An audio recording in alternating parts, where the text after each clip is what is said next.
Muy buenas tardes, soy el creador formal de la Comisión de Histología de primer año y hoy, coroides, cuerpos ciliares e iris. Antes de ir al apartado histológico, demos una breve descripción del órgano donde se encuentran las estructuras ya mencionadas.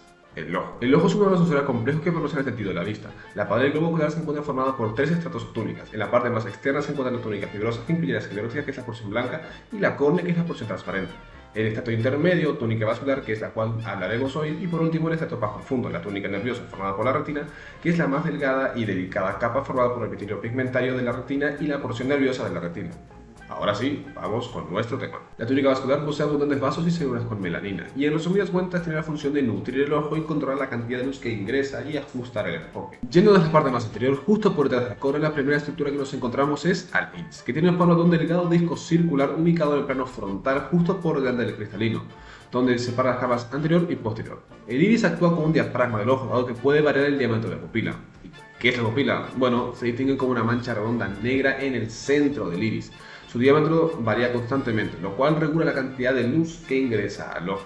Regresando al iris, este se encuentra dividido históricamente en cuatro capas. La primera, capa limitante anterior o lámina marginal anterior, es una modificación de la parte anterior del estroma, que contiene fibroblastos que conforman una capa casi continua de células aplanadas que cubre la superficie anterior y contacta con la cámara anterior del ojo. Por dentro de esta capa de fibroblastos también se encuentran los melanocitos, que forman una capa celular coloreada y aplanada. La segunda túnica corresponde al estroma del iris, que es un tejido conectivo laxo muy vascularizado e inervado.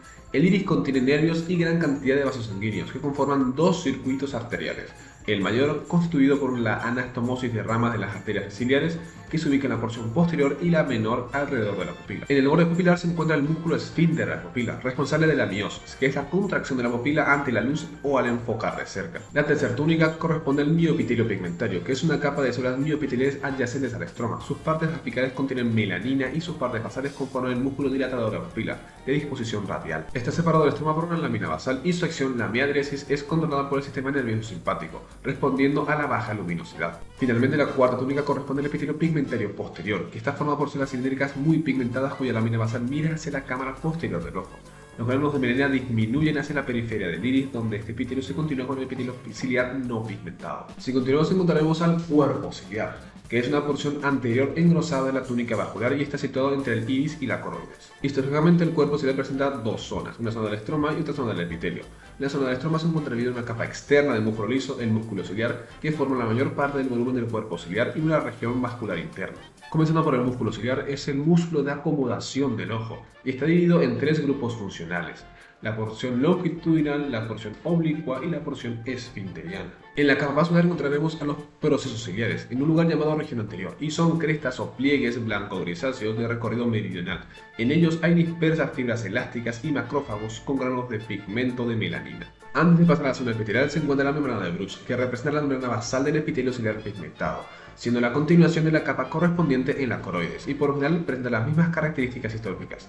No se preocupen, ya hablaremos de la coroides más adelante. Los procesos del cuerpo ciliar se encuentran cubiertos por una doble capa de células epiteliales cilíndricas, el epitelio ciliar, encargado de producir el humor acuoso, que es un líquido límpido como el agua y del mismo índice de refracción que esta, que ocupa la cámara anterior y posterior del ojo, con funciones mecánicas y de nutrición a las estructuras avasculares del ojo. El epitelio dividido en uno pigmentado y otro no. El primero tiene su lámina basal orientada hacia el estroma del tejido conjuntivo del cuerpo ciliar. Presenta un citoplasma con abundantes granos grandes de melanina que expanden las partes más sobresalientes de los procesos ciliares. Por eso es que tiene ese color blanco grisáceo. El epitelio no pigmentado tiene todas las características de las células y los epitelios que se ocupan del transporte de líquidos. Las uniones ocluyentes entre las células son responsables de mantener la barrera hematoacuosa. Esta barrera restringe la difusión libre a través del epitelio ciliar para mantener el ambiente característico del humor acuoso y ayuda a nutrir la córnea y al cristalino. Por último, nos encontramos con la estructura más posterior, la coroides, que se termina en posterior del disco del nervio óptico. Está formada por una lámina fusca que se compone de capas planas formadas por fibras de colágeno y elásticas. Luego está la sustancia propia, que contiene una red de arteriolas, venas pequeñas y principalmente vénulas que drenan la lámina coroidiocapilar. Luego tenemos el tapetum lucidum, presente en algunos mamíferos. Su función es reflejar la luz dentro del ojo, aumentando la sensibilidad visual en condiciones de poca iluminación, lo que explica el brillo en los ojos de animales como perros y gatos. Otros animales, como los primates, incluido el ser humano, los camélidos o los cerdos, carecen de esta estructura. Tenemos luego la ya mencionada lámina coroidiocapilar, que recibe sangre de la sustancia propia y drena en sus vénulas, nutriendo la parte de la periferia de la retina.